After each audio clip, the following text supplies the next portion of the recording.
say a few words about the situation in Venezuela. Obviously, we are seeing the Venezuelan people strive to get a government that they control, not have a government controlled by an authoritarian military regime that in turn is controlled by Cubans and other forces external to Venezuela. This is obviously a very serious situation. The president has been monitoring it minute by minute throughout the day, as have his advisors. We see this now as a potentially dispositive moment in the efforts of the Venezuelan people to regain their freedom, which we fully support. There have been a lot of speculation, comment in the media about what's happening in Venezuela. We think it's still very important for key figures in the regime who have been talking to the opposition over these last 3 months to make good on their commitments to achieve the peaceful transfer of power from the Maduro clique to interim President Juan Guaido. Figures like Defense Minister Vladimir Padrino, Chief Judge of the Venezuelan Supreme Court Miguel Moreno, the Commander of the Presidential Guard Rafael Hernandez Dala, all agreed that Maduro had to go.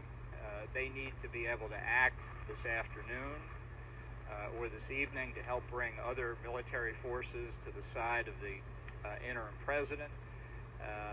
The Cubans, we believe, have played a very significant role in propping Maduro up today, possibly with help from the Russians. That's the speculation, certainly in Caracas.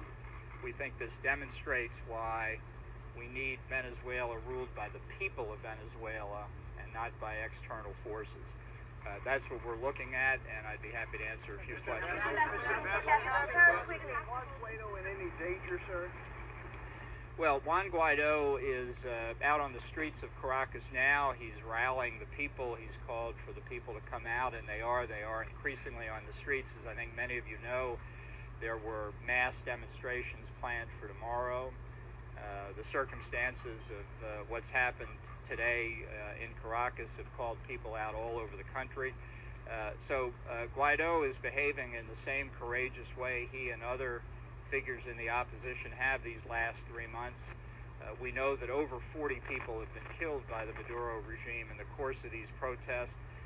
This is an act of bravery by Guaido and others, really for the freedom of the Venezuelan people. Ambassador, given what you've seen on the ground so far today and the degree of loyalty that Maduro still seems to enjoy from elements of the Venezuelan military, what do you think the chances that this uprising will work on?